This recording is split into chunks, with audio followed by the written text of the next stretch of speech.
Let me just say I'd like to welcome everybody to this joint meeting of the RMLD Board of Commissioners and the RMLD Citizens Advisory Board. I'm going to call the meeting to order for the RMLD. And Jason, if you could do the same for the CAB.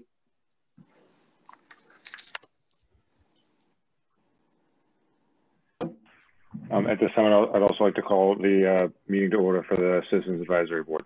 Excellent, thank you. As usual, well, first I'd just like to welcome everybody and say what a wonderful day, and hopefully everybody's been staying safe and sane. We usually start with some opening remarks, which I'll read here. This meeting of the Reading Municipal Light Department RMLD Board of Commissioners is being recorded via Zoom for distribution to the community television stations in Reading, North Reading, Wilmington, and Linfield. The RMLD Board of Commissioners recognizes the importance of hearing public comment at the discretion of the chair on items on the official agenda as well as items not on the official agenda. We ask that all questions or comments from the public be directed to the chair and that all parties, including members of the RMLD board, act in a professional and courteous manner when addressing the board or responding to comments. Once recognized by the chair, all persons addressing the board shall state their name and address prior to speaking. It is the role of the chair to maintain order in all public comment or ensuing discussion. So as usual, Phil will be the board secretary tonight. I'd like to extend a special welcome and thank you to Commissioner Patrick Woodcock from the Massachusetts Department of Energy Resources, and to Mr. Robert Grace, who is president of Sustainable Energy Advantage, both of who will be speaking this evening. So with that, I'd like to open this up to public comment. We're trying to keep it relatively brief tonight, so if certainly welcome to speak. And at this part of the meeting, when we get to Commissioner Woodcock's and Mr. Grace's presentation, a number of questions will be asked, but they'll be asked by the CAB and the RMLD commissioners. Which we'll try to limit to one, just for brevity, for one question each. So in any event, if there's anyone who would like to speak publicly, please raise your hand. John, yes, I'd like to go right ahead. Dave Hennessy, 7 Pine Ridge Road, Reading. I'm also one of the commissioners here at RMLD. And with our topic tonight, I just wanted to say a few things. As a commissioner, I've been encouraging RMLD to expand its renewable energy portfolio. And a year ago, when RMLD started to pursue the biomass facility in Palmer, I was still, under the impression that biomass was similar to wind, solar, hydro, things like that, until I read an MIT study over the summer that says that most biomass is wood burning, and it could take a generation for the forest to renew, as well as there might be some air quality, environmental concerns. So I know there's a lot of people here tonight that know much more about policy and the science than me, so I really want to learn tonight. And lastly, I just wanted to say, if somebody is building a similar facility and planning to build one in Reading, I would want those regulators to ask the tough questions to make sure it was good for Reading, and I think we should do the same for the people in Palmer. Thank you, Mr. Hennessy. Anyone else care to comment? Yes, Ms. Haight. Yes, hi, good evening. Laura Haight with the Partnership for Policy Integrity. Thank you for letting me join you. I was hoping to be joined by a resident from Springfield, where the proposed Palmer biomass plant would be built, who could really talk about the personal impacts. Already, as you all have heard, there's serious air quality issues. Springfield has been called asthma capital of the nation, and now with COVID, there's even further concerns about any proposal that would further degrade air quality. But I just wanted to give a quick update on where some of the developments since the last meeting, which, as you may have heard, the legislature passed a climate bill, which did create a standard for MLPs. And that standard, they specifically excluded biomass for 5 years and required the Baker administration to conduct a health study as well as a climate study on the impacts. And I think that's a really important development because There's been a lot of discussion about carbon emissions, and I could talk till you all pass out from boredom on CO2 emissions and, my organization's concerns about how they're calculated and competing scientific studies. But, you can't sort of wish away the air pollution from this facility. And it's a very big concern for the community. Also, Senators Warren and Markey sent a letter in urging the Massachusetts EP to revise or reconsider the permit. The permit, you might know, is almost more than a decade old, I believe. The legislature's bill was vetoed, but I believe there's going to be more. You'll hear about that. The Springfield City Council passed a resolution urging that this plant not be built, and also opposing the new RPS proposal by the Department of Energy Resources. The Attorney General's office, Maureen Healy, sent in detailed comments to the legislature, raising a lot of concerns about DOER's proposed changes to the RPS standards. My organization joined another letter. These standards are written in such a way that the Palmer biomass plant would be eligible to collect, to generate renewable energy credits for the power they generate. And it's a big concern. The delay, however, has taken place in those rule changes. There's going to be a couple more months before the new legislative TUE committee can take a look at them, and that will give us time to weigh in with comments on the Massachusetts 2030 Clean Energy and Climate Plan. So there's a lot of different things happening, a lot of attention, but I just want to say a lot of concern from the Springfield community. And we do appreciate your board looking at these issues closely. Thank you again for the time to speak. Thank you, Ms. Hay. Thank you. Would anyone else care to speak? I don't see any hands on my screen, so I'm assuming that we can move forward into the Citizens Advisory Board. If we have any comments from the Citizens Advisory Board this evening. There are none at this time. Thank you, Jason. Liaisons to the RMLD Board. I see Karen, you are here. Any comments? Hi, John. Thank you. I just wanted to let you know there are people waiting to be admitted into the meeting, and I don't see Tracy, so I know you guys usually let people in right away. But that's it. Thank you for asking. Oh, okay. All right. Yeah, Kathleen, if there's some additional people who would like to participate, please let them into the meeting. Absolutely. I'm not seeing anyone in the waiting room, but sure. Okay, we'll just move forward then. See. I'd like to move on to the approval of the board minutes. Mr. Pacino? I'm admitting others.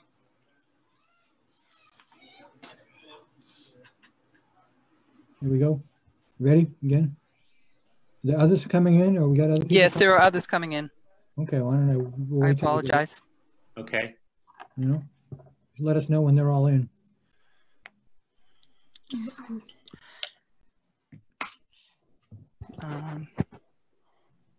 They've all been admitted. I apologize. Okay, great, wonderful. Right. No worries. Right. Welcome, everyone. I'm sorry you missed the first couple of minutes of this, but if anyone has any public comment to make, we just had a few speakers. We're trying to limit it to a very short period of time because we want to move on to our guest speakers tonight. But if you have anything you'd like to add, please feel free to do it now.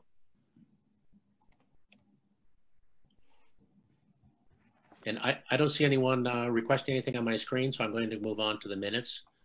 Phil, if you would. Okay. Move that the board approve the meeting minutes of June 18th, 2020, July 16th, 2020, July 23rd, 2020, August 20th, 2020, September 16th, 2020, and October 22nd, 2020. Meetings on the recommendation of the general manager. Second. That's on the recommendation of the Secretary Pro Tem. Second that too. Yeah. That was second by Dave Hennessy. Yes. Okay, thank you. Ms. Pacino, aye. We need a roll call vote on that, Phil. Yep. Ms. Pacino, aye. Roll call vote. Mr. Stempak, aye. Mr. Hennessy, aye. Mr. Talbot, aye. Excellent, thank you. The general manager's report, Colleen? A couple of updates. We mentioned last meeting that we were running a customer satisfaction survey. It's kind of the last part of our organizational requirements. That satisfaction survey was conducted by Great Blue. The phone completed 400 residentials and 88 commercials. The online completed 1,208 residentials, 22 commercials. The final report from Great Blue we expect on January 29th. And I would be asking for a recommendation to have Great Blue do a presentation in February for the next board meeting, as well as the CAB meeting. The Heat Pump 101 customer webinar that we're running is tentatively planned for the last week of February. Abode will assist us with the presentation, and please watch for details on that. The high school art contest to launch within the next 2 weeks, that's based on electrification, safety, etc. The winning art is to be used for the cover of the 2020 annual report, as we've done for the last 3 years, to reduce costs. The art is all being submitted electronically. We'll be working on the 2020 annual report over the next few months. The CAB and the board members should think about whether they want to use the same photos, and I need one from Commissioner Coulter. Thank you. The EV workshop is going to take place now in February. That's the tentative date for the entire.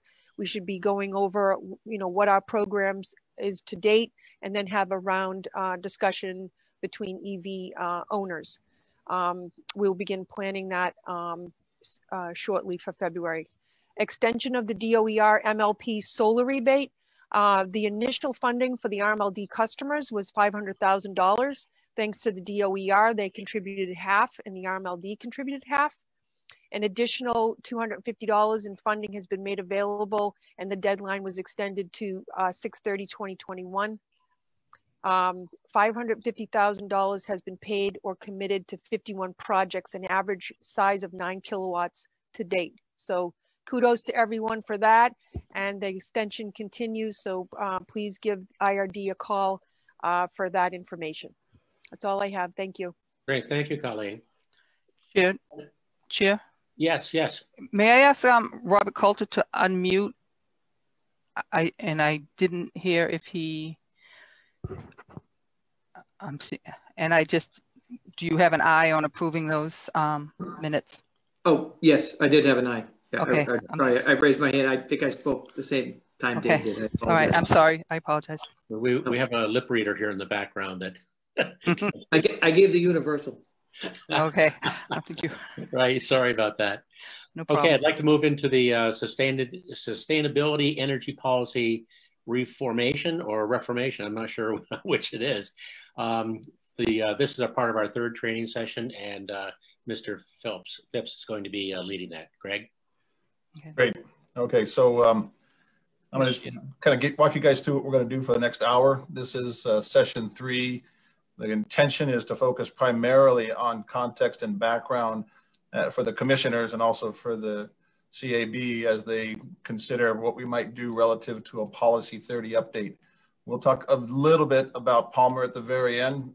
This is more additional context and background. I'll review quickly the highlights from the previous 2 sessions. The objectives of this third session, that'd be great. As you can see here, the objectives of this third session is to confirm. Well, first of all, you'll see a note in the bottom, right?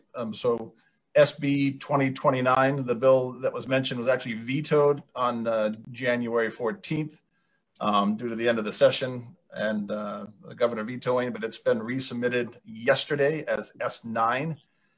It's an update of Roadmap 2050. So for the commissioners and the CAB, in order to maintain some consistency between the various sessions, we're going to consider tonight that Roadmap 2050, or what we call the Energy Roadmap 2050 and SB 2995 are synonymous, and we'll also refer to S9, Bill S9. So my apologies, there's a lot of moving parts here, but we're going to talk mainly external context. So in that context, we want that second bullet down in terms of the objectives of this third session is just to confirm so he understands that the Roadmap 2050 intends to motivate a couple of major sectors in the state: buildings, transportation, and energy. And that includes both IOUs and LSEs, which we'll talk about a little bit more detail.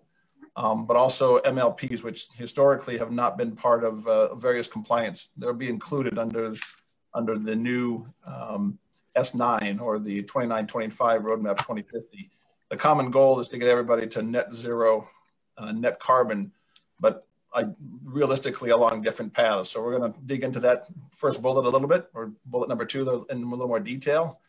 We're going to dig a little bit. Again, we're going to try and compress a lot into a short period of time, and we're going to rely on Commissioner Woodcock and Mr. Grace to help us understand some of these contexts and some of this background. But that third bullet is understand that regulations can be tailored to accommodate both the IOUs, the LSEs, and the MLPs, with the recognition that those different primary energy players run different business models. They're different size, different scope, have a different mission. So we're going to talk a little bit about that in the context of how you, as the commission of RMLD, think about updating Policy 30. Bob Grace is going to provide some background on item 4, a little bit of context on RPS CES, a little bit of history, just brief history, but more importantly, what it was intended for, what's it trying to do, and how the IOUs and the LSEs buy energy and certificates to comply with those regulations, the RPS CES. And he's going to bring us a little bit of detail into that. And then Commissioner Woodcock will also, between the two of them, will help us understand how Roadmap 2050, or now SB 2995 or S9, is intended to drive both the MLPs and the IOUs and LSEs to all of us along different paths to non-carbon compliance by 2050. So that's the objective of this session. Brief highlights from our last 2 sessions. I'll walk through those. I'll take just a couple minutes, and then we're going to try and do a moderated question answer with our 2 guest speakers. We greatly appreciate that they're here to share some of their knowledge and understanding.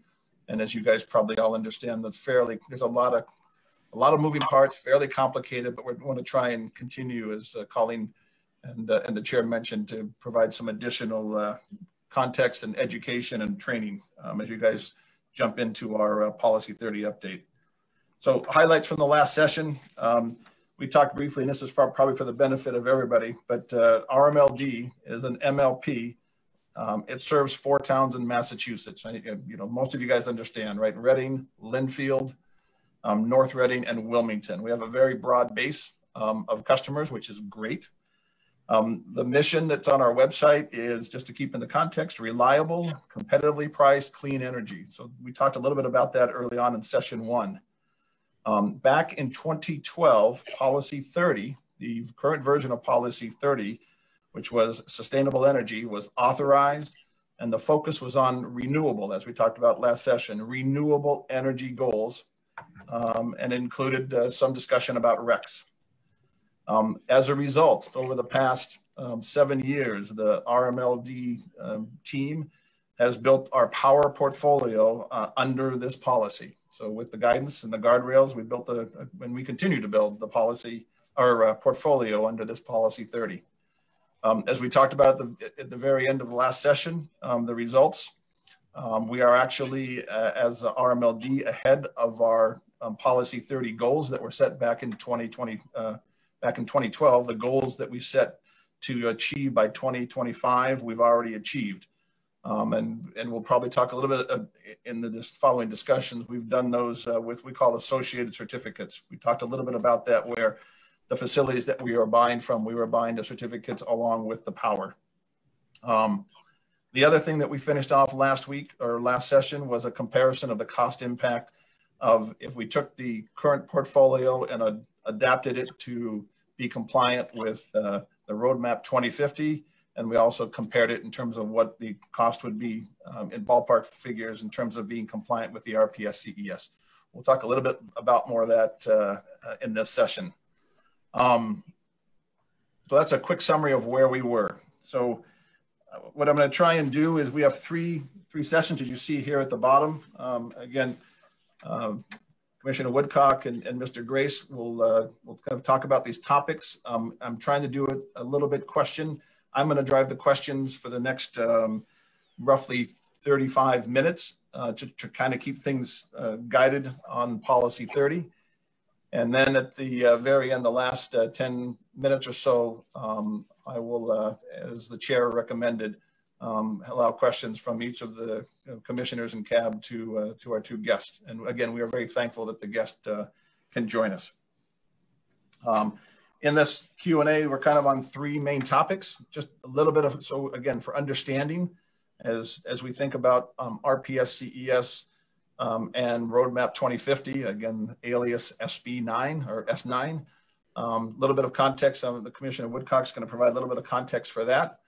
And then Bob's going to talk a little bit more detail about the RPS CES, how the program's evolved, how the IOUs and LSEs comply, and then a little bit of discussion from the two of them in terms of just a little bit of contrast about MLPs versus our larger energy counterparts, the IOUs and LSEs, how the businesses would be different, yet the legislation that's under discussion is intended to accommodate both.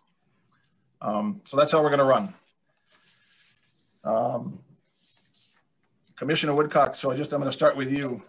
Just a couple of quick questions. We'll probably take maybe 15 minutes. So I'm going to kind of guide you along the thought process, three main topics, but one just real quick background, realizing that you're in the executive branch and we're talking a little about regulation, which is your area, but also some of the legislation. So I'm appreciating the fact that you're going to kind of wear both hats.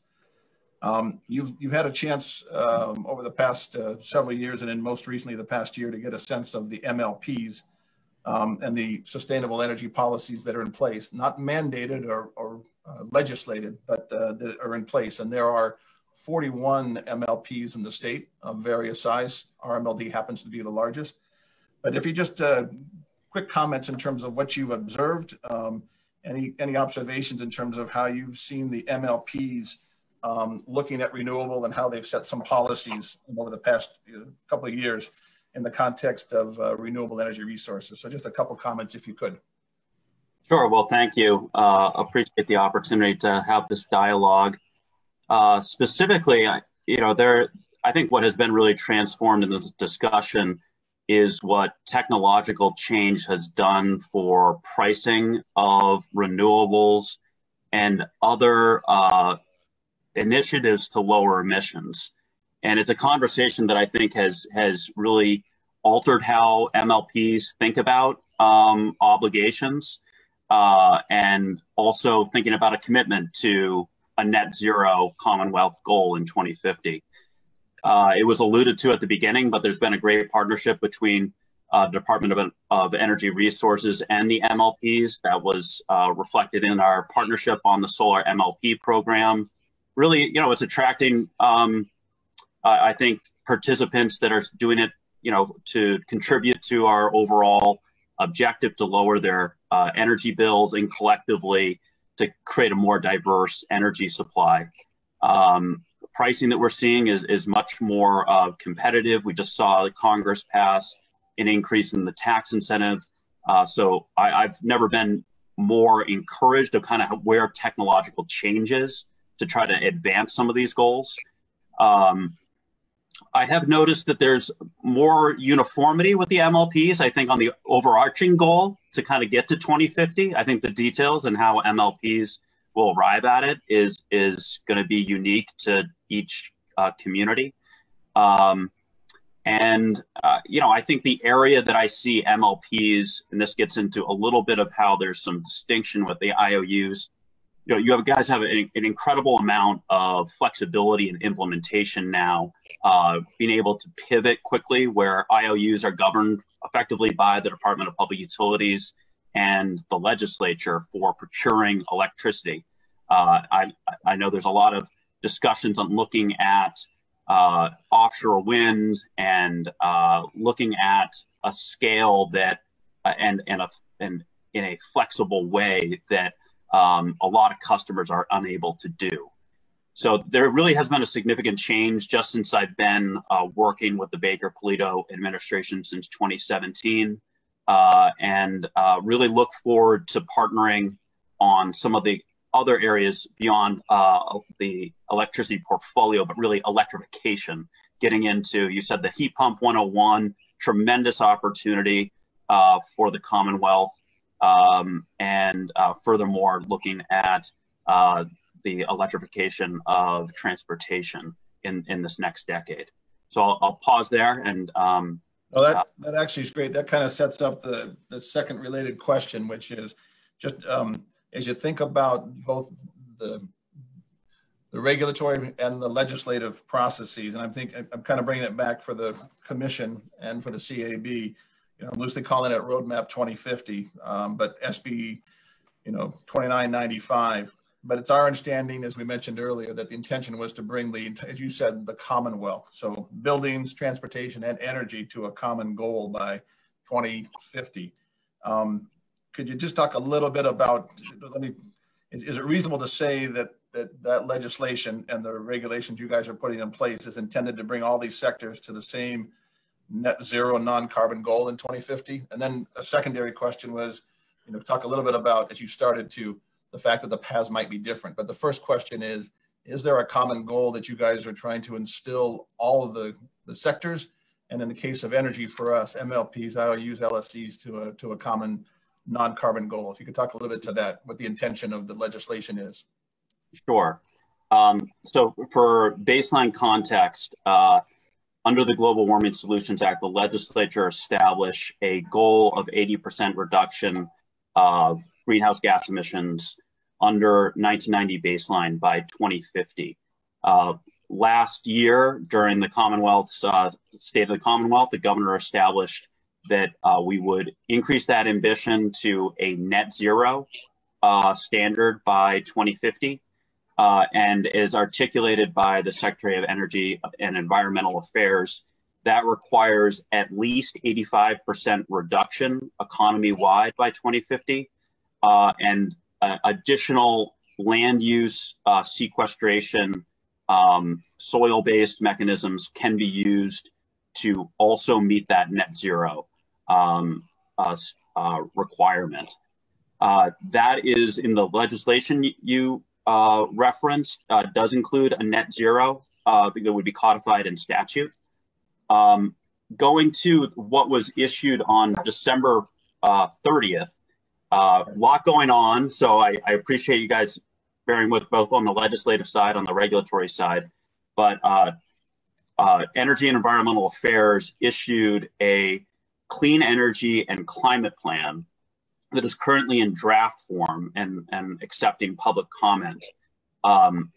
That was also, along with that was issued a Roadmap 2050 that informs our climate, energy, and climate plan that assessed if you were going to use all the.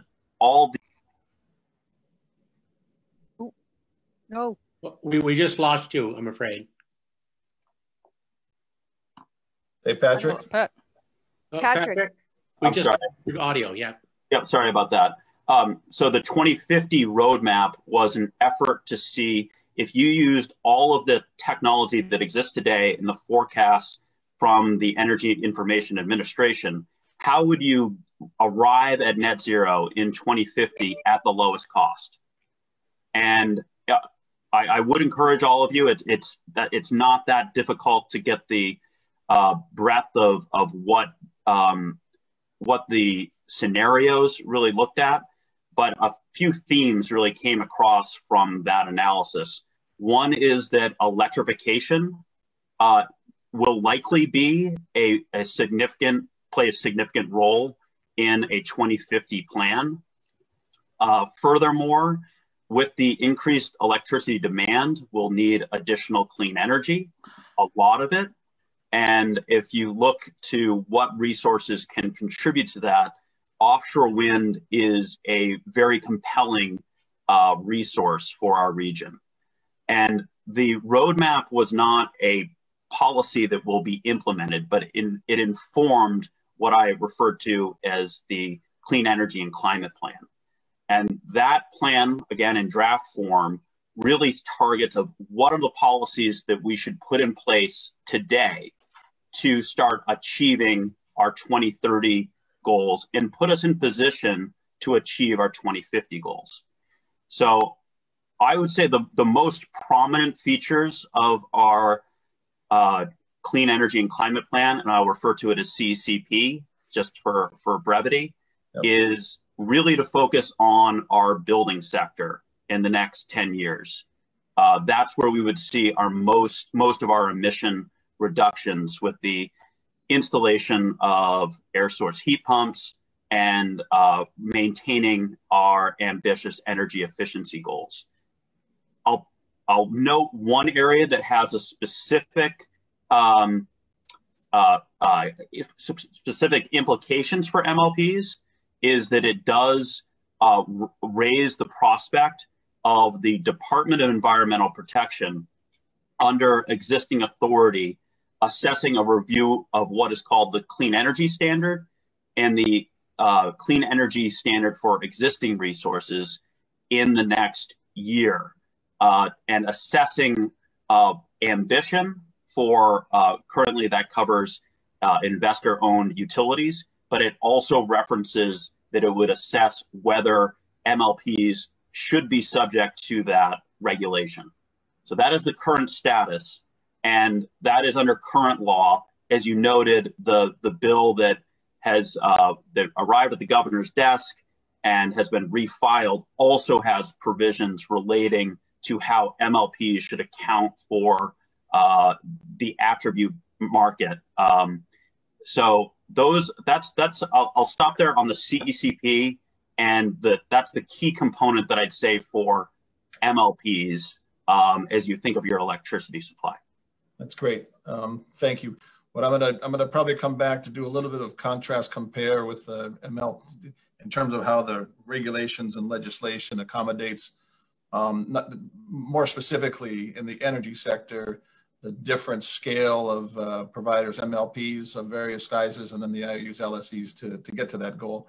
But this is probably a good transition to let Mr. Grace give a little bit of background and context, because he's going to talk a little bit about the RPS and CES, the existing legislation that currently does not apply to MLPs, but does apply to the IOUs and the LSEs. And so I know Bob's got a couple of, because there's a fairly, compliance requirements fairly complex. He's got a few slides just to kind of walk the commission and the CAB through what's involved. So Bob, if I could kind of let you walk through a little bit of history, kind of describe how the RPS CES is accelerated and the goal of building renewable energy generation resources. Talk a little bit about the various compliances and the complexity of the RPS CES standard. And then we'll start with those two questions and then continue on. Go ahead if you would. Great. Can everybody hear me? Yes, sir. Right. Excellent. Now, if you wouldn't mind jumping to the next slide, please. Yep. Thank you. So just to give a little bit of history of, I know we talk a lot about the RPS and the CES, and it's perhaps helpful to understand the context for where MLPs like Reading can and should go to understand how the investor-owned utility realm works, how we got there. So this first slide is just a quick summary, a brief history on how this evolved and why. It all started in 1998 with the Electric Restructuring Act, which introduced retail choice on supply. So the investor-owned utilities world, that vertically integrated world, evolved into load-serving entities, the entities that actually provide supply to customers, and the electric distribution companies, National Grid, Eversource, Fitchburg. A big part of that was mandating the adoption of the Renewable Portfolio Standard, or RPS. It was one of the first in the nation. And the key feature was that it required all retail sellers of electricity, who are often referred to as load-serving entities, to provide an annually increasing minimum percentage of their retail load with new renewable generation assets that came online or expanded their production after restructuring. Those were put into regulation in 2002, and after establishment of a certificate tracking system, the NEPOOL Generation Information System, as a means of tracking certificates for all generation, but specifically for compliance with the RPS. That started in 2003. Initially, it was basically the RPS. Now we refer to that as Class 1 because over time, a number of other things were added to it. Over the years, there were additional layers, new classes, eligibility tweaks, increases to targets. In 2008, the Green Communities Act started layering in support for pre-restructuring renewables, what now is referred to as Class 2, in two different categories, waste to energy and non-waste to energy. Support for targeted renewable generation types to jumpstart specific markets. Those are the SREC or solar carve-outs as part of Class 1. Creating means for funding additional types of resources to meet a variety of related policy goals. The primary one there of interest is the Alternative Energy Portfolio Standard. Along the lines, there have been changes to eligibility and rules to try to align the details with evolving objectives, and changes to RPS class targets, mostly acceleration, extension in time and acceleration of the rate of increase for the new renewables of Class 1, and some potential changes to price caps of some of the various tiers, something perhaps Commissioner Woodcock might come back and speak to at some point if it becomes relevant, as his agency has recently proposed to reduce some of the Class 1 alternative compliance payments or price caps. That's brought us to today, where we basically have a complex suite of 9 different classes or subclasses of requirements that apply to the load-serving entities within investor-owned utility territory. And complementing those RPS mandates are a series of procurement policies. As Commissioner Woodcock had referenced, the offshore wind as an example, also what's referred to as Section 83D that was used for procuring large hydro, and the tariffs that are used for procuring solar under the SMART policies are examples of those. Could jump to the next slide, please. So what do those 9 standards look like? What do they and what do they mean? So I'm not going to read through everything here and talk in the details, but the blue rows, basically the 2 tiers of RPS Class 2, waste to energy and non-waste energy, as well as the CESE, which is run by the Department of Environmental Protection. They're all basically focused on maintaining the existing renewables and other non-carbon resources. So they generally have flat targets over time because they're looking to lock in and protect the discrete existing portfolio. The tan row there, Alternative Energy Portfolio Standards, that's really focused on supporting other technology goals. So that is creating a funding source for combined heat and power, flywheel storage, fuel cells, renewable thermal. The green rows are focused on increasing renewables. So we have the Class 1 RPS, probably what you hear about the most, and what we started with. We have the solar carve-outs or SREC, which were interim policies in effect to really stimulate distributed solar generation. We've gotten that to the point of being a relatively mature industry, and over the next several years, the SREC carve-outs will be phasing out, and that supply will become Class 1. So by the time 2030 is rolled around, there won't be an SREC carve-out anymore. And then you have the Clean Energy Standard, which is complex in many ways in that it wraps around the Class 1. In effect, Class 1 is a carve-out from Clean Energy Standard. So it incorporates it but goes beyond and creates demand for either more Class 1 supply or some other alternatives, like the large hydro under the Section 83D contract, and some other low carbon supply. And lastly, you have what's highlighted in purple, the Clean Peak Standard, which is a little bit different from all the others. It doesn't apply to energy per se, but it still has a demand that's defined as a percentage of a load-serving entity's load. And the purpose of that is to stimulate resources and technologies that can supply electricity or reduce demand at times of peak.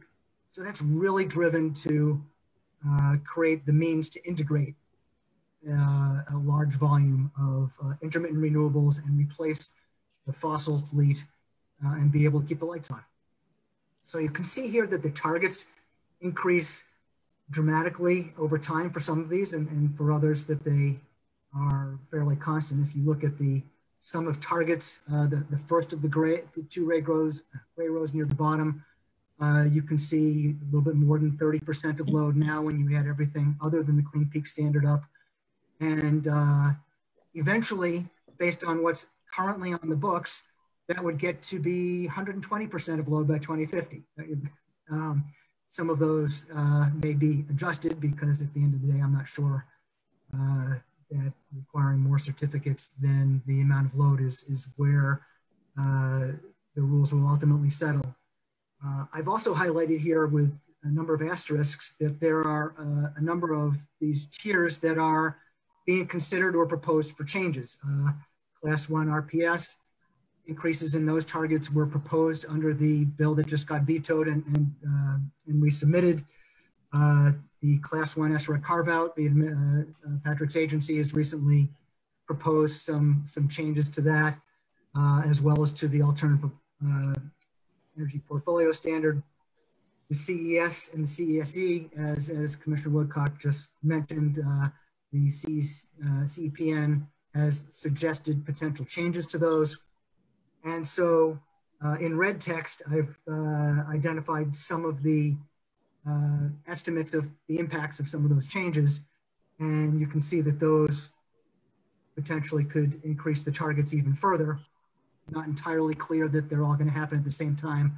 The administration's CEPN, and the legislation that just passed generally get at the same goals, but in some different ways. So unclear whether you'd have those be additive or one or the other or substitute. I think there's more activity yet to happen to figure out how that's all going to shake out. Then I've added the Clean Peak Energy Standard below it. Again, these are not the same certificates. So it's, the cost is additive, but it may not be an appropriate or realistic way to add them to the totals. But you can see if you add those, the targets add up to quite a bit more than 100% of load by the time you hit 2040 or 2050. We go to the next slide. So I originally had this animated, and as a PDF, the animation doesn't really play out well. So this bar chart gives you a picture of what the current regulations and laws would imply for each of these. So you can see at the bottom the blue and green and brown, which represent the Class 2 RPSs, the Clean Energy Standard, and the APS stay relatively constant. The growth generally comes from the Class 1, which is yellow, and the CES, which encompasses the Class 1 and goes beyond it. That's the gray on top of it. And then the empty boxes on the very top represent the Clean Peak Standard. And you can see here by roughly 2040, the totals of the portfolio standards other than the Clean Peak would be expected to reach roughly 100% of load.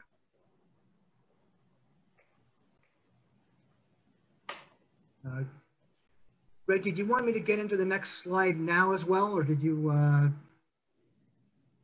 Yeah, I think it'll be a good transition, and then I can, because you'll talk about the comparison, and then I'll ask Commissioner Woodcock to kind of follow up on your discussion as well in terms of the rate. So this is intended to kind of set the stage of the differences from a business perspective between the IOUs and LSEs and the MLPs, and then I'll have Commissioner Woodcock kind of follow behind that.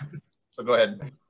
So I think of all of these as portfolio obligations, whatever they are, and with respect to how they apply in the load serving entity, two load serving entities in the electric distribution company territories. There are a few different aspects here. So the obligations apply to suppliers.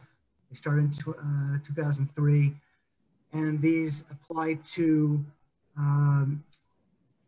load serving entities that are the competitive suppliers, as well as the EDCs in their role as providers of last resort. So that's basically today basic service. Those customers that haven't chosen a competitive supply source are still served by the EDCs effectively as a pass-through. They don't have a commercial interest as much as an obligation, and they don't maintain portfolios to do so. Most of the commercial industrial load today has already left utilities and use competitive supply from load serving entities.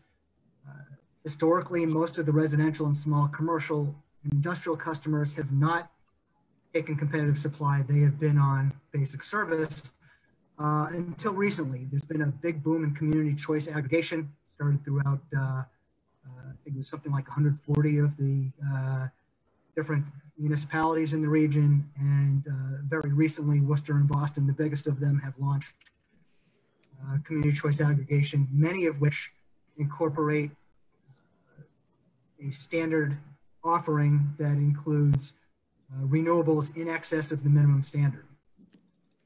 In any event, this is an opt-out aggregation, which is going to lead to the majority of supply being through competitive supply, and utilities ultimately having a very, very small role in terms of meeting the obligation.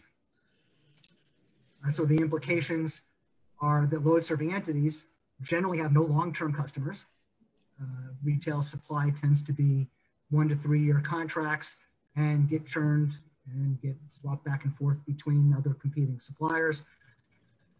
So generally, load serving entities don't maintain portfolios in the same way the municipal light plants do. There's no legacy supply, and they're limited long-term portfolios. Compliance is generally met through purchases of renewable energy credits or certificates from eligible renewables. New supply still needs to be stimulated. RPS alone has generally proven to be inadequate by itself to stimulate that type of investment in capital-intensive long-term resources.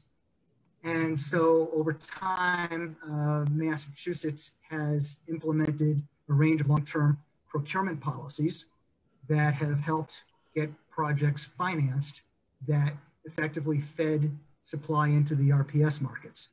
This has basically leveraged the utility balance sheets to help enable financing, and the utilities buy long-term contracts for large-scale renewables, wind, offshore wind, and large hydro through 83D, as well as in the new Solar Massachusetts tariff program, distributed solar projects. And they commit contractually to these resources for 20 years or so, and they resell the energy and RECs into the market to make them available to the competitive suppliers. The alternative compliance payment, or ACP, is a term you'll hear talked about in this context a lot. It's basically an alternative means for load serving entities to comply. They can either submit a certificate or retire a certificate at the end of every year, or make a payment at an ACP rate. It basically acts as an incentive to comply. Historically, it's been set at above what the cost of acquiring renewable certificates should cost, and it serves as a price cap. And perhaps Commissioner Woodcock will talk about later the DOER recently proposed to reduce that level. It has been roughly $70 a megawatt hour, and it's been proposed to reduce that for class 1 to $40. It's at different levels for different tiers as well. Contrast that with the municipal light plants, which, as you are well aware, are integrated utilities, don't have competitive supply. Generally started focusing on transition of portfolios later than in the investor-owned utilities territory. Because you are integrated utilities, you have long-term legacy portfolios. You have resources that are owned, you have resources that are committed under long-term contracts. And because of the stability of your customer base and the financeability of your commitments being backed by the assets of the wires and the credit and faith of the towns, you have the ability to commit to long-term supply that can enable financing.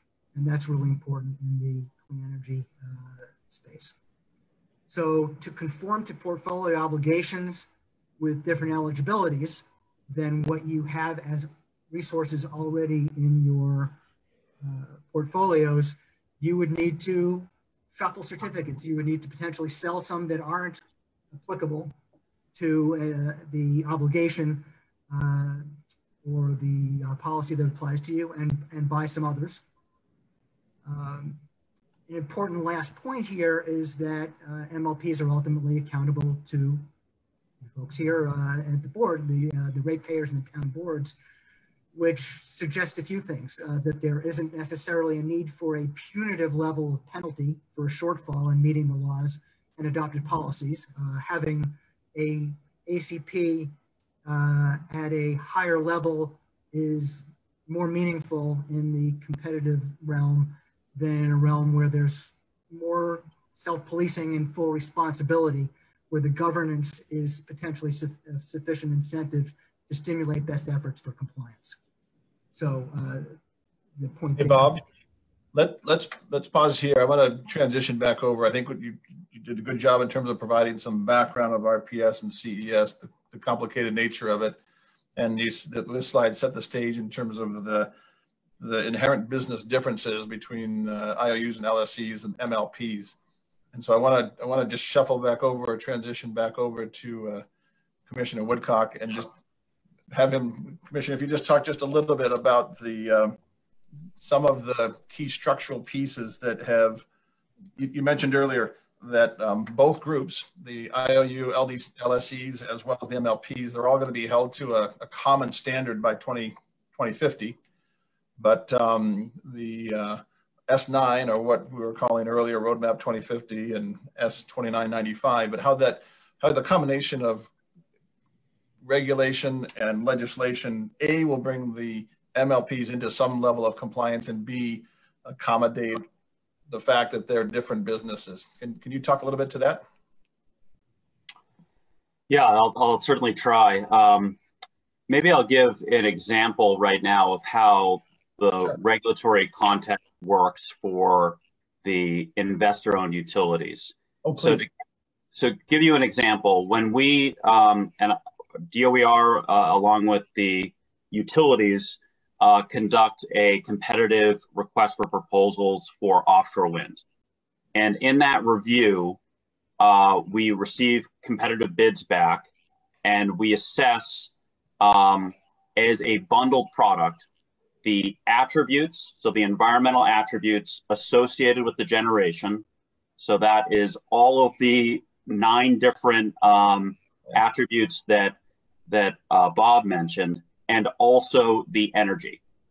And if you could assess the same way that you would look at a potential long-term contract, we are looking at what is the forecast of energy, what is the price of this contract, but we're also looking at what is the value of these contracts and what is the forward costs of meeting this obligation. As you can see, the obligation increases for our investor-owned utilities. So we will, these ratepayers will have to obtain them.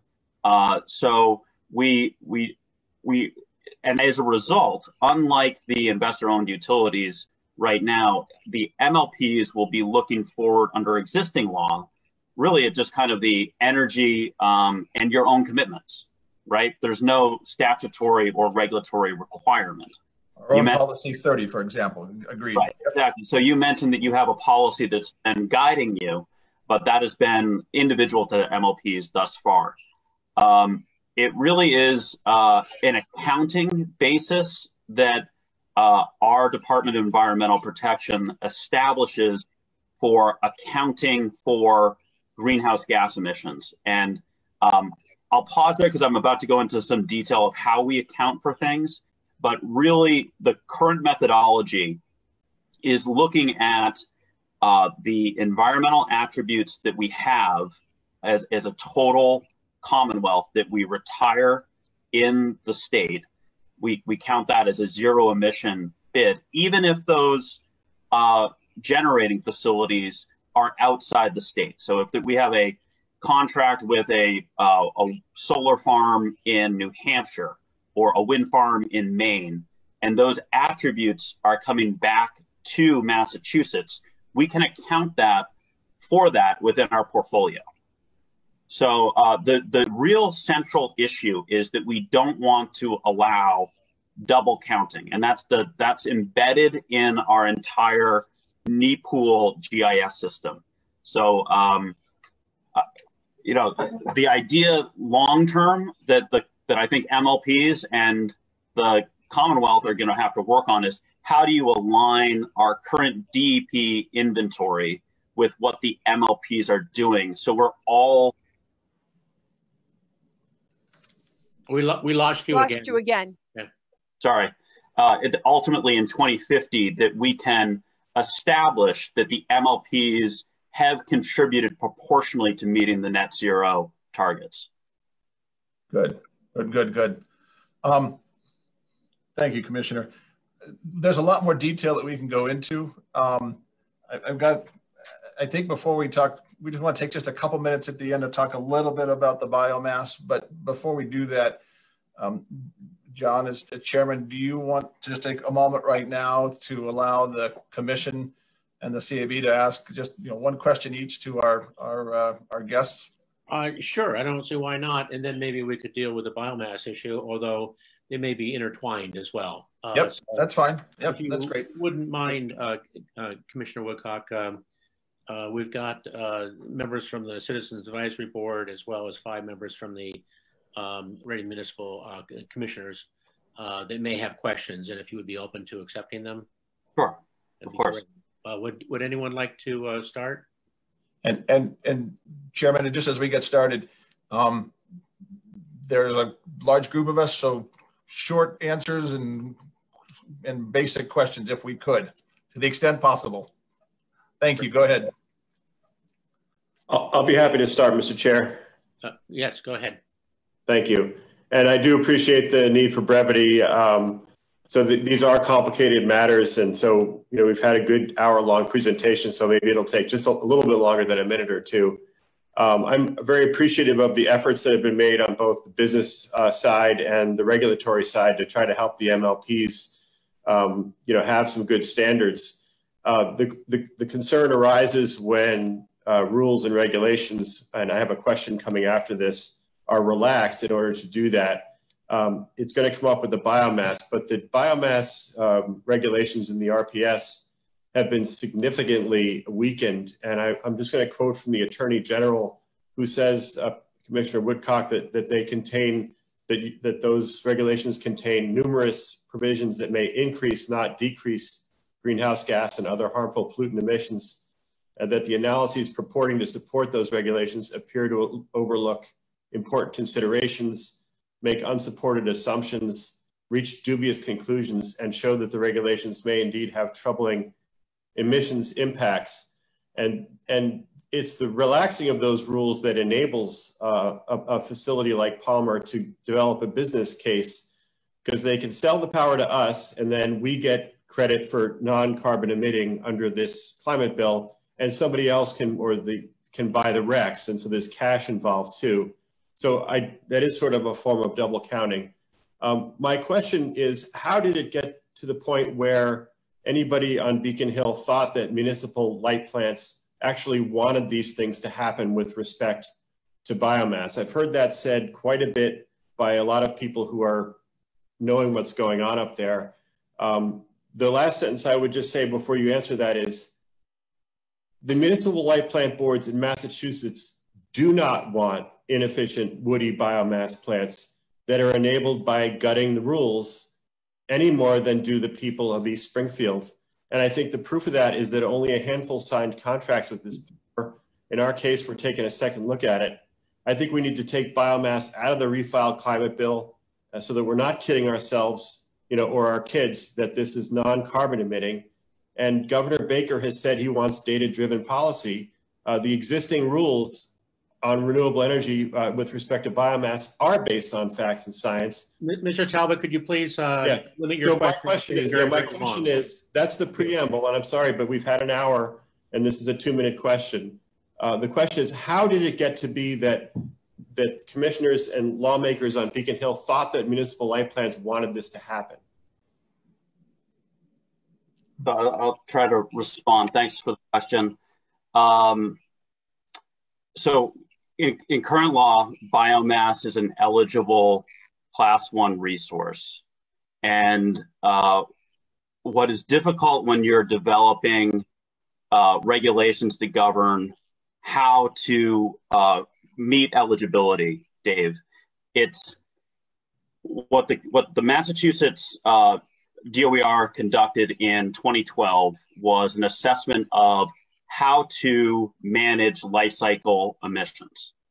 And ultimately what they concluded is that biomass has life cycle emissions from the stack, but it can be reduced with sustainable forestry.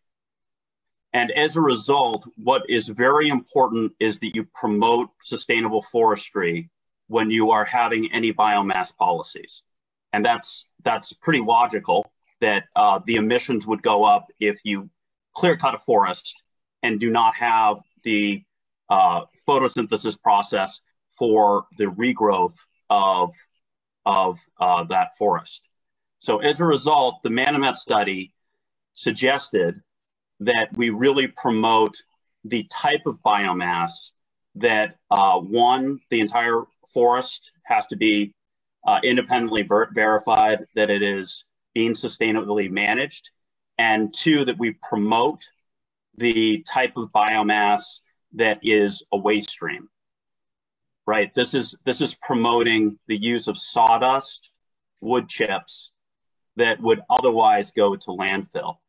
So I understand there's, we've received a lot of comments on the regulations. We certainly tried to do our best to manage promotion of biomass that is not promoting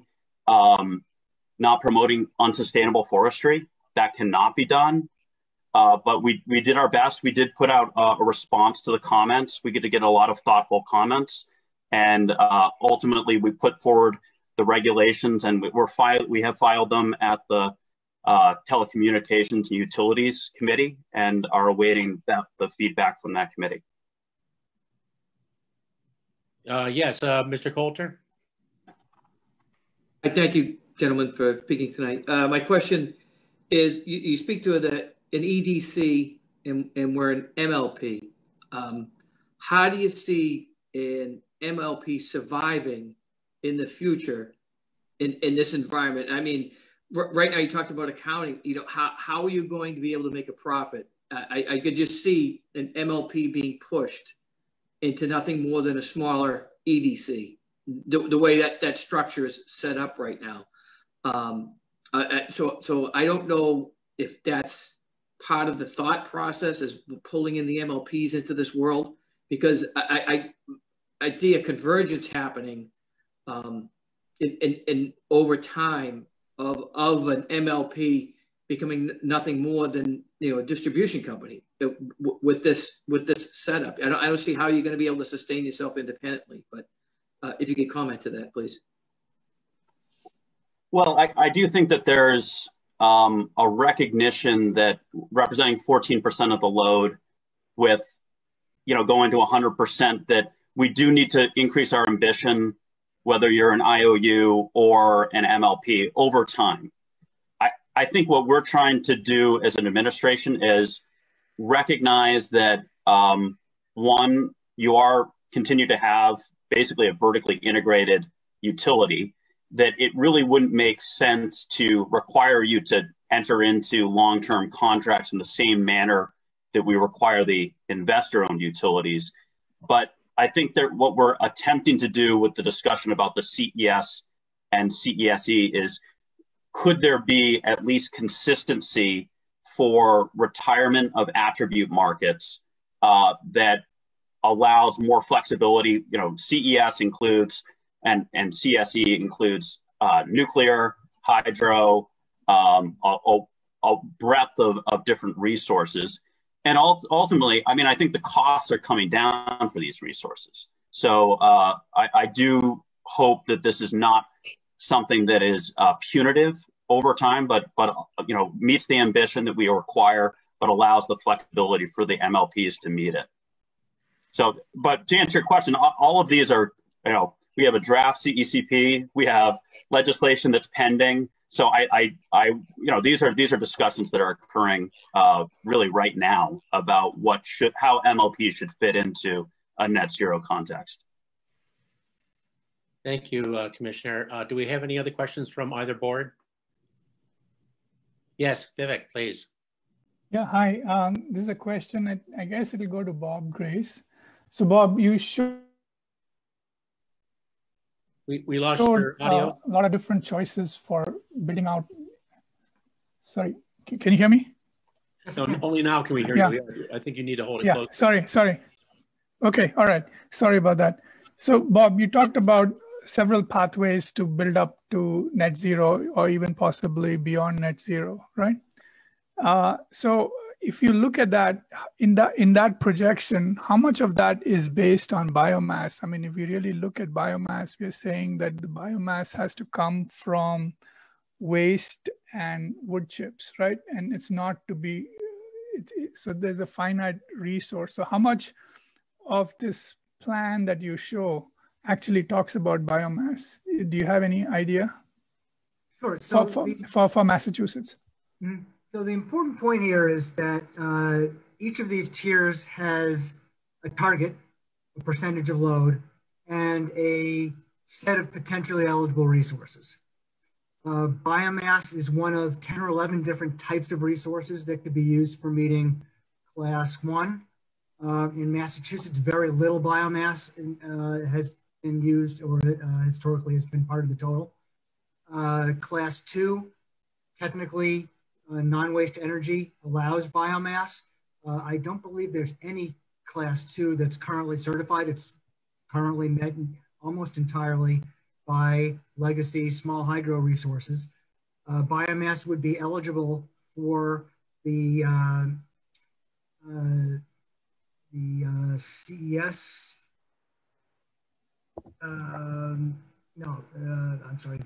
For the would be eligible for the CESE if it had less than 50% of the emissions of a natural gas combined cycle plant, which without sequestration or without having a very low carbon fuel cycle using entirely waste, probably couldn't meet that. The portfolio standards are standards that give you a lot of flexibility in how to meet. So none of them require biomass. Biomass is one of the tools that's available to meet it. Similarly, the greenhouse gas emission standard, or what's in the roadmap 2050 legislation that was vetoed and recently resubmitted, allows for biomass to be one of many sources after 2026 that would be eligible. As Commissioner Woodcock identified, it's a standards-based approach. Biomass, the purpose of that standards-based approach is to understand that the greenhouse gas impacts of biomass can occur over a wide range. If you cut down a forest unsustainably, it's clearly not a good thing from a greenhouse gas perspective. So thank you. No, so my point was that it's a very small number of that whole scenario, right? So when people are looking at renewables, they're primarily looking at new carbon-free sources, right? Yes, the vast majority. And demand response, right? And demand response as ways of really cutting back on load and carbon-free emissions. Yeah, and the demand response and energy efficiency is really meant to reduce the load. So the real solutions are going to come from non-biomass based options. The vast majority, correct. Thank you. Okay, are there any other questions from either board, please? Yeah, John, Yes, I have a Mr. question. Hennessy? I'm not sure if it's for Commissioner Woodcock or Bob. I'll let you guys decide. In wood burning biomass, I've heard it mentioned that wood chips, sawdust, tree trimmings would be the source. If that was to say that plant in Palmer is built and 5 years down the road, we run out of, in Massachusetts, sawdust and wood chips and all those kinds of things, would that facility be able to, per the Massachusetts regulations, to burn other things like trees that deforested lumber?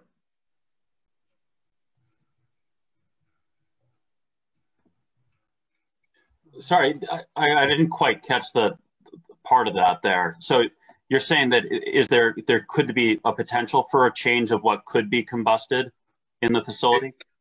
Yeah, I was wondering, is it written that it can only be wood chips and things that have been used for other products? In other words, tree trimmings, or could there someday be the ability to deforest, to use that as the raw material at Palmer?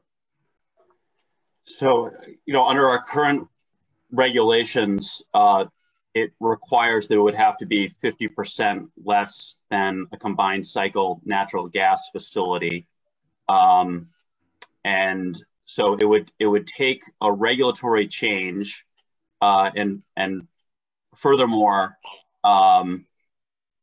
there is some statutory restrictions of what the department can do.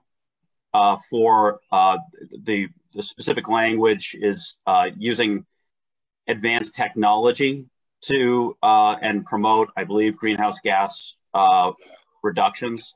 So there would have to be kind of determination that the regulation should be updated to reflect change. There is some discretion to the Department of Energy Resources. That's really what's reflected in what we proposed, but there are some statutory restrictions. Okay, I think I might add to that, without any change, if such a plant was using tree trimmings, for example, and eligible initially, and then switched to using a clear-cut forest wood, for example, it would lose its eligibility and therefore lose that as a revenue stream. Without that as a revenue stream, we've done a lot of analysis of these types of plants. It would be far more expensive than most of the other alternatives. It would really be difficult to operate profitably.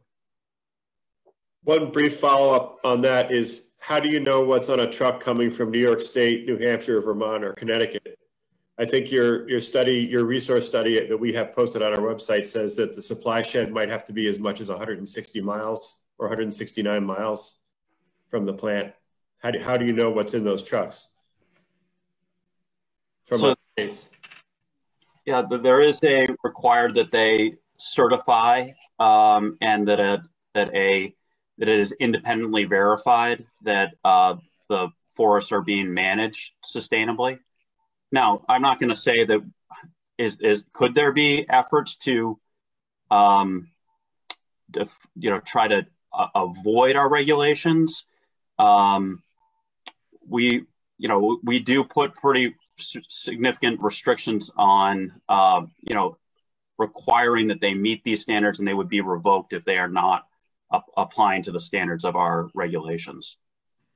The Attorney General. Okay, I think we've come to the end of our time here with our expert guests. Thank you so much for participating, and you've given us Mr. Chair, I just wanted to answer that comment. Thank you very much, Dave. You've had 3 questions now, and I think it's time that we move on because we've got more of the meeting left here tonight, and I don't want to overburden our guests with many additional questions. But thank you, Commissioner Woodcock, and thank you, Mr. Grace, for your presentations this evening. They've been excellent and provide a good foundation for our discussion moving forward.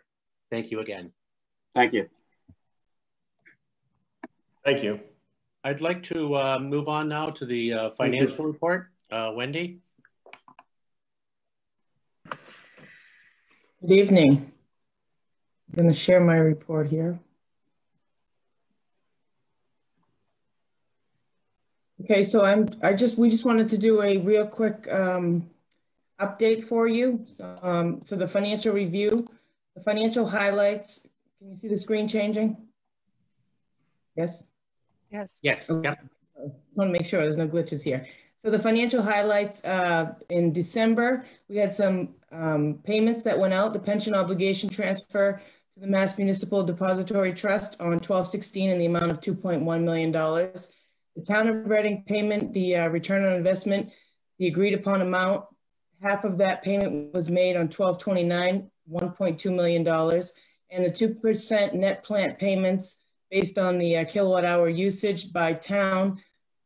On 12/29, payments were made to the Town of Wilmington for $440,000, Town of Reading for $165,000, Town of North Reading for $146,000, and the Town of Linfield for approximately $52,000. So as we've been going through the COVID situation, I've been talking to you about aging, and why it's so important is, sales keep coming in and that's fine, and we can see how we're doing based on kilowatt hour usage. But the real measurement is how we're bringing the cash in the door. So we have worked tirelessly with our customers to create payment plans, put them on a budget billing system. Anyone who has a hardship immediately calls us and we work with them. So we have, as you can see, this orange line here, we have really improved since October, working with our customers and bringing the payments in. And with that 30-day success, they also get to take advantage of their prompt payment discount. So we're really proud of that. And also just as a 90-day outlook, and that kind of levels out all the timing of the payment plans and the budget billing.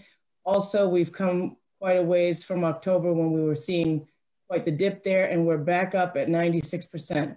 So we've really worked hard to get this under control and work with our customers to provide the satisfaction that everybody expects from the RMLD. And Mr. Chair, can I ask a quick question of Wendy? Yes, please go ahead. Yes, please, Dave. Wendy, I'm surprised, it bounced back almost to what you've had for the last few years. And what do you attribute it to? Being able, because I know there were a lot of people in our 4 towns are probably struggling a little bit financially because of the pandemic and job loss and things like that. And I'm just wondering, why do you think it's been able to bounce back? I think it's the communication that we put out there from our customer service team and our credit and collections team, along with the billing team as well. We've communicated to the customers that if you have a hardship, it's okay. Just call us up. We're going to work with you and we're going to try to make it, we're going to handle it together. So that's really what we've been doing. We've taken a lot more time and effort in this area to work with each of the customers that need the help. Thank you. So as you know, we've closed the year 12/31, and it takes quite a lot to finalize the books. So hopefully by March, we'll have a really good draft financial to present to you. Vivek, did you have a question on this area? You're on mute. Sorry, I didn't have a question here. I had a question which I asked earlier. Oh, okay, great. Yeah, Thank you. yeah. I'm sorry, I didn't see that. So, John, just a question for you briefly. Are we going to have any more discussion on biomass today? No, we will not have it in open session. Okay, I thought we were going to have because I just have one brief comment that at least as a CAB member, I just want to communicate. Please go ahead and communicate it. I mean, so it's not to delve into it in depth at this particular meeting. So it's just come to my attention that the select board of Reading has sent a letter to the committee, I guess the TUE committee at the state, and also to the governor, asking them not to loosen the regulations for biomass plants. So yes, that's correct. I saw that session yesterday. So I just wanted the other CAB members and some of the other people to know that. Thank you. Right. Yeah, thank you. Can we move on to the integrated resources report if there's no other questions for Wendy? Great. Chuck? Kathleen, if you could open up the presentation. Thank you. Oops, sorry. You see that? Yes. So part of the regular report, we have tracked how our loads have done through the year. Now that we've finished the year and we've gotten some of the other things moving forward, we're going to go in and take a look at what comprises the load, residential, non-residential classes, and see how we fared through the year, what was COVID related, what was weather related. But as you can see, the 2020 actual loads fared a little bit better than 2019 actuals and about 3% below what was projected for 2020 in the E&E forecast. So all in all, I think we weathered things fairly well. Next slide, please. I didn't provide all of the detailed slides with this presentation, but we have been tracking how our actual costs have performed against our budget, and we're tracking at a little over $3.5 million below budget for this year. There are a number of factors to that. Capacity costs were down because loads were down in New England, and energy costs have stayed dramatically low. So we have not seen upward pressure in that area. So again, we've done better than anticipated for this year, with the load staying up and the cost staying down. Last slide, please. I wanted to post, we recently closed a couple of transactions under our TFA, which is driven by time and price triggers. If the price in the forward market is below a 4-year historic average, we will buy peak off-peak energy and fill those blocks. So we recently, I believe December 30th was the date that we actually closed on the transaction. For this year, we bought just under 7% of our retail load at below the 4-year historic average for energy. And in 2022, we signed up for just under 2% of our load.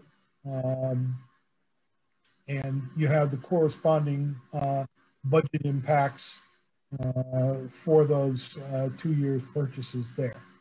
So, some of this information appears every month in one of the other slides, but I wanted to pull it out and to show you how we're continuing to fare with our day-to-day transaction activity. So that's all I have, unless there are questions. Great, thank you very much, Chuck. Does anyone have any questions for Chuck? If not, I'd like to move to the engineering and operations report. Hamid. Thank you, Mr. Chair. Kathleen, if I can share. Yeah, okay, let me. Oops. Sorry, I don't know why this is doing this.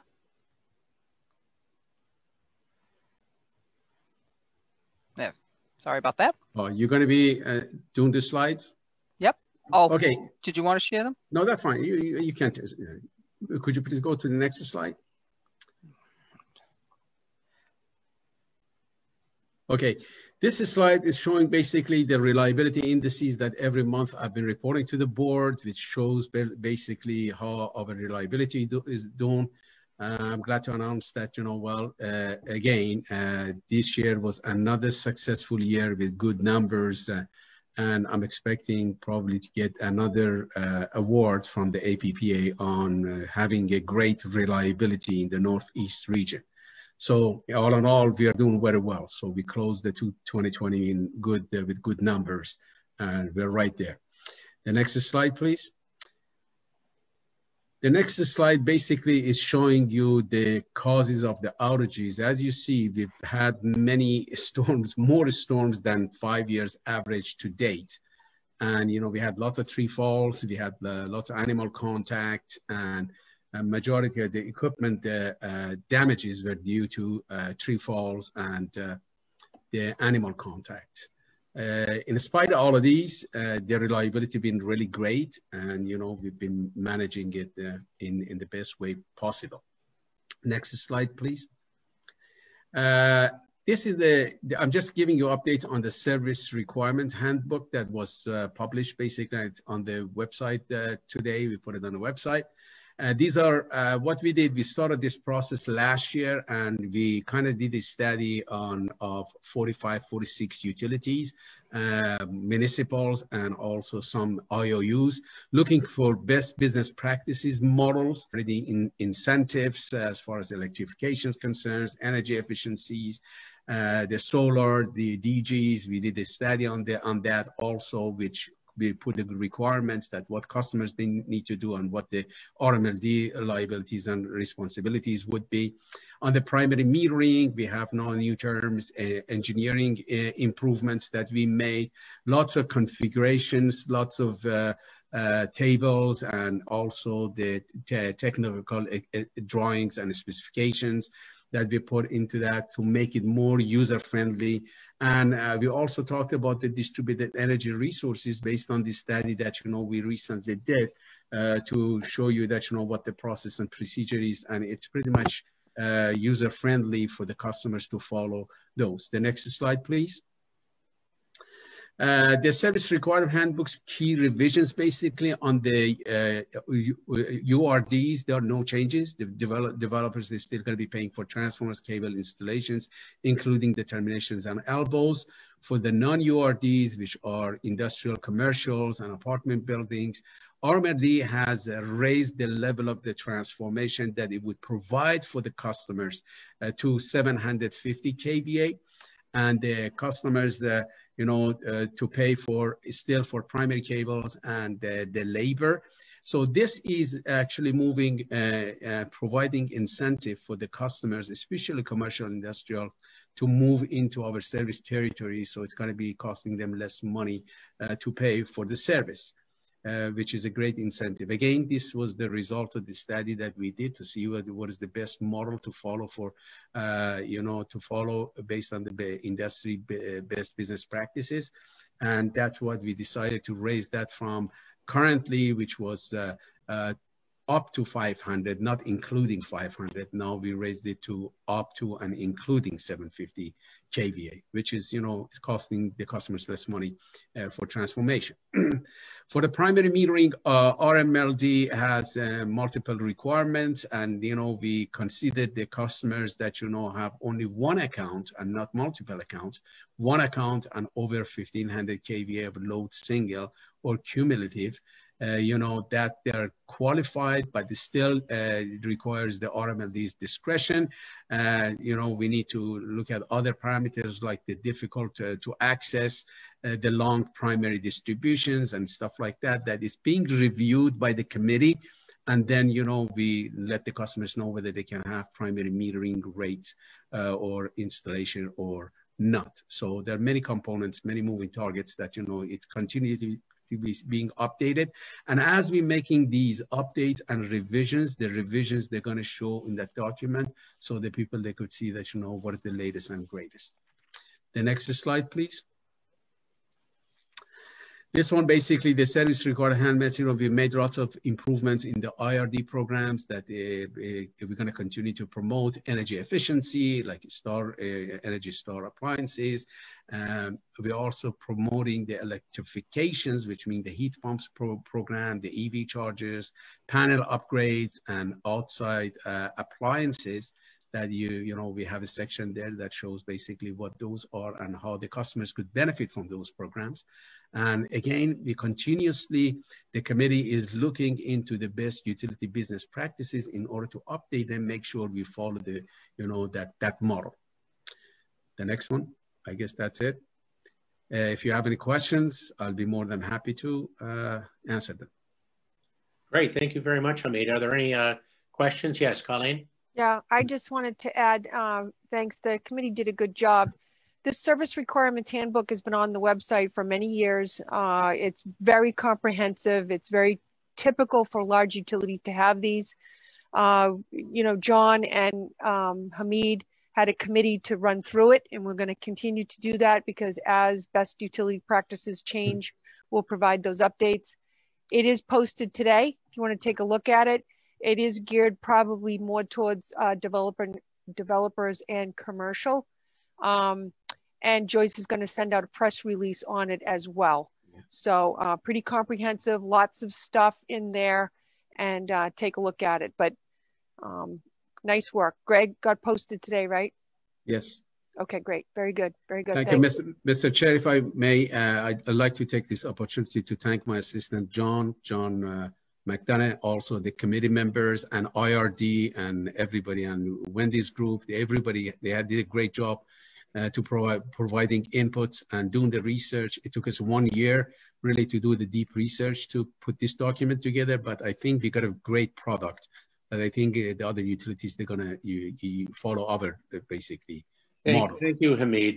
You know, I'm very proud of this, that what you folks have done is not just here, it's incrementally, you've bit by bit over the last X number of years, just continued to make the RMLD a much more professional place to operate in. And I have to commend you. It's in every single area, whether it's integrated resources or in engineering or in the administrative area or in finance, all the areas have improved so much from 7 or 8 years ago that you wouldn't recognize the place if you had come in at that time.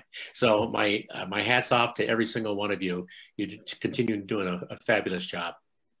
Thank you, sir. Yeah, and I'd second that, Hamid and John and Colleen. On the engineering side, so many great things have happened.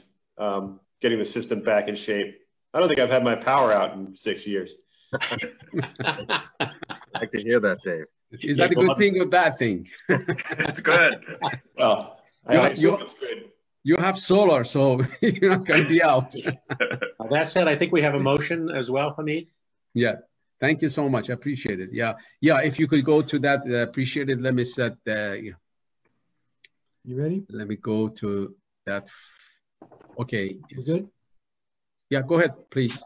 Move that bid 2020-30 for Station 4 air conditioning project be awarded to Ambient Temperature Corporation for $104,600 pursuant to Mass General Laws, Chapter 30.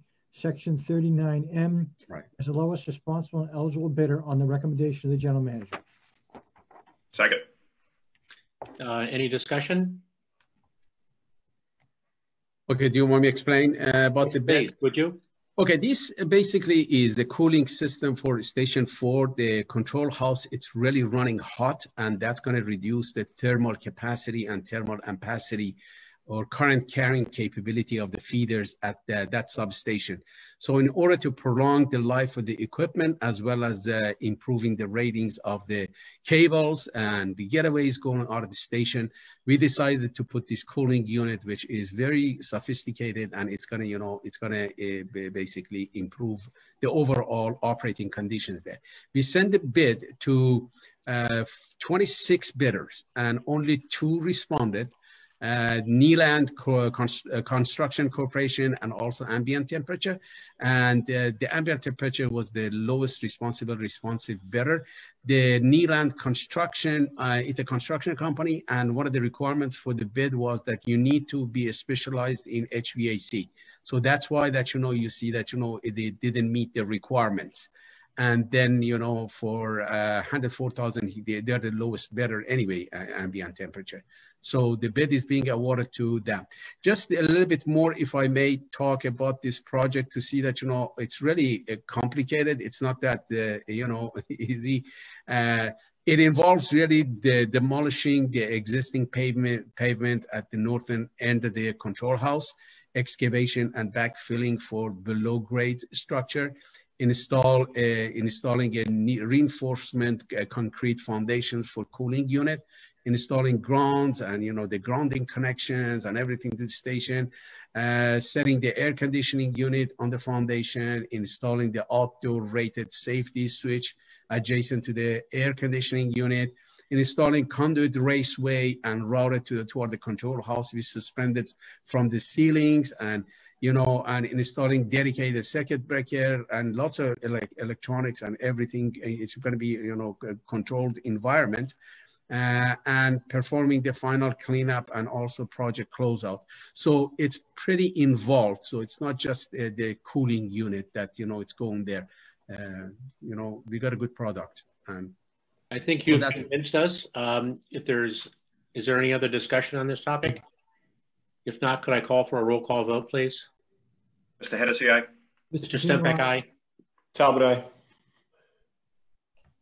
Mr. Coulter, aye. Off mute. Okay. Thank you all. Excellent. Thank you very much. Appreciate it. I'd like to move into item number 12, which is the discussion of whether to adopt the open meeting exemption under GLC 164, section 47D, in connection with the board's review of power supply matters. And what this refers to, and Colleen, please add in if you'd like, is the fact that we don't discuss power supply contracts in open session, because almost every one of these we have non-disclosure agreements of some sort or form that don't allow us to review to basically the general public and or to their competitors who may be listening in as to what these things are. So that is the reason for this suggested motion. But Phil, if you could read it, then perhaps we could discuss it. Is Colleen got any addition here at this point? Oh, Colleen, do you have any addition? No. Okay, so why are we doing this? Explain to me why we're doing this. I need more clarification here. Chris, would you, Mr. Power, would you please explain, give a little more depth as to why we're doing this? Sure. So the reason to go into executive session here is to discuss power supply information that, if known, could place the RMLD at a competitive disadvantage as to being able to purchase power supply, because power suppliers deem the products that they sell and the prices that they offer for those products to be confidential information. And if they don't have a confidential forum with which to provide it to, they won't provide it, which will make it much more difficult for RMLD to explore power supply options. So would go into executive session under the competitive, under the competitive exemption in order to discuss those power supply alternatives. To follow up on Phil's question, so this is about a new contract that we're not under contract yet? It could be any. It doesn't specifically say any of them. It could be a previous one, Dave, or it could be a new one. But for all purchase power going forward. Correct. Unless there's no confidentiality agreement. If there's no confidentiality agreement, then we can certainly discuss it in open session. Okay.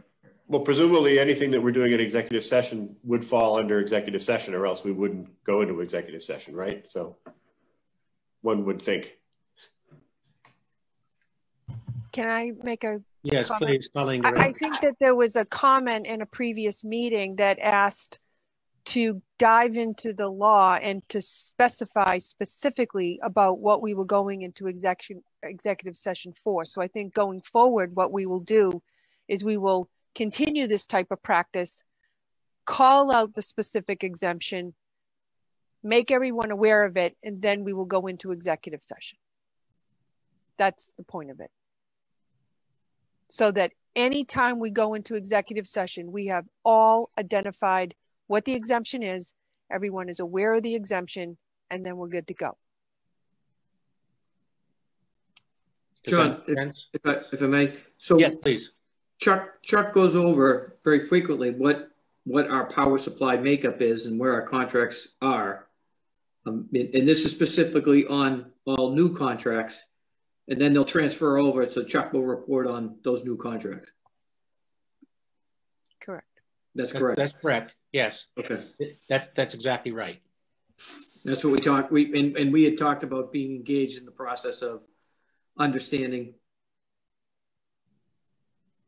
the limitation to that because it's sensitive information. Correct. That's correct. Okay. All right, I'm ready to read the motion. If you're ready, Mr. Yes, Chair. please, Phil. Thank you. All right, pursuant to Mass General Laws, Chapter 164, Section 47D, the board hereby moves that the disclosure of confidential power supply information, including confidential provisions for power purchase agreements, PPAs, will adversely affect its ability to conduct business in relation to other entities making, selling, or distributing electric power and energy pursuant to Mass General Laws, Chapter 164. The board's review and discussion of PPAs and related information subject to contractual confidentiality obligations shall be exempt from the open meeting requirements of Mass General Laws, Chapter 30A, Section 20 and 21. Second. Thank you, Dave. Discussion? I think we've had it. Yes, Bob? Would there be a limit on that time frame? Or is this going forward? You know, do we say if we find it's not necessary, you know, do we say we're going to do this for a year? Do we say that we're going to do it 6 months? Do you want to time limit this? I think we would say it every time, if that's what we're going to discuss. Okay. Yeah, it's really it's really relevant to the particular topic at that particular time. That's correct. Vivek, yes. So I just wanted to understand: does the CAB have? Doesn't the CAB also get to make recommendations on power purchase contracts? Just one clarification. Jason, help me here. Yes. Okay. Yes. Yes, you do. So do we go into the executive session discussion here today? But I don't. Do you go into executive session as well? I believe you do. Don't We you? do go into executive discussion. Right. So if there were a power supply contract that we've discussed, and we would bring it to the CAB, then if there's a non-disclosure type of agreement, confidentiality agreement associated with it, then you too would have to take it into executive session. Yeah, no. So I'm just curious, since we have this as a joint meeting, so I just want to know if this is a Sure. topic that's going to be discussed, if it's going to be open to the CAB or is it just open to the board? Well, this particular session is just open to the board. And then what we would bring that to you, the CAB, and you would go into executive session as well then to discuss it. Okay, thank you. I guess my question is, how is this different than how things have been done over the years? I'm a little foggy on that part. I thought I had explained that. We had some standard language that I think, you know, met the obligation of taking an exemption when we went into executive session. But I believe that someone had indicated that they wanted more detail about the law in a motion before we go into executive session. So each time we go into executive session, I will re-review the law and we will come up with a new motion instead of just that one we used to, you know, that one liner we used to read. Oh, I see. So this is if I may boil it down, this adds a lot of mumbo jumbo on our legalese on our motion to go into executive session. No, what it does is it allows for the public and all the commissioners to understand what exemption we're taking in order to be able to discuss something in executive session, because people have made comments that they feel like we've gone into executive session without proper exemption. Okay. I disagree with that, but we can make it a lot more formal. So we will state beforehand. Hopefully we won't have too many of these. Yeah.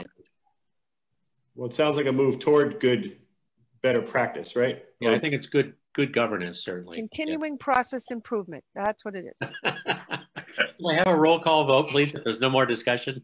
Mr. Hennessy, aye. Mr. Sempak, aye. Mr. Talbot, aye. Mr. Coulter, aye. Bill? Mr. Pacino? Yeah, Ms. Pacino, aye. Oh, thank you. I didn't hear you. Sorry. Okay. Mr. Hennessy spoke at the same time. Okay. Very good. So I think the next RMLD board meeting we've slated for Thursday, February 18th. Is that correct? Yeah, and just an agenda request related to our goals for that meeting. Sure. So in our goals, we voted on goals a year ago almost, and we didn't have many for ourselves as a commission. We had a bunch of ones for general manager, but the one we did have said we would formulate a renewable energy, obviously policy, and it also said that we would vote a board position on relevant aspects of state policy. It's not something we'd ever really done before, and I know we haven't done it, but I think the time has come with all these changes that we do take.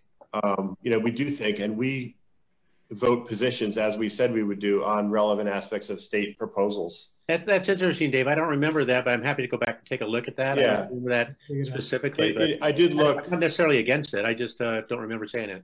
It is in there. It's in our board voted goals, and it's fine. I mean, it's not something we ever did over the years, but I think with all that's going on, it does behoove us to be more proactive as a board and act on that. And I know it was a lot to shovel into this meeting. Dave and I had thought maybe we could put something on the agenda about, hey, what do we think of these RPS changes? And I understand there were other things, and John, you didn't want to put it on the agenda, and that's fine. But I think for February, it would be good to, let's bounce around some agenda items. I'm more than happy to do that. As a matter of fact, I think we ought to be we've had enough educational sessions now. Exactly. We address the energy policy, right? I think we will see the results of the survey. We'll try to interpret what that means. And there may be a couple of other things as well that we want to put in that. Yeah, because just on a personal note, I know I've been out there on some of these things. My issue is with this lobbying on Beacon Hill, creating loopholes for this guy and doing it in the name of MLPs. I think it's an exercise of technocratic power against these people, and I don't agree with it. And I think we ought to step up and say something. We can talk about that as a board. I somewhat disagree with you, as you know, and for other reasons, not for the ones that you're proposing here. Yeah, I understand. I don't need to get into it right now. Exactly. We'll table that discussion. So if February 18th, does that work for everyone? It's back to a Thursday. We'll just put it on there now. If anyone has a conflict, please. Well, I was wondering, is there any chance we could make it the 17th if there's no problem for anybody? I don't know if the cab has already scheduled their 18th. Jason, did you already schedule yours for the 18th?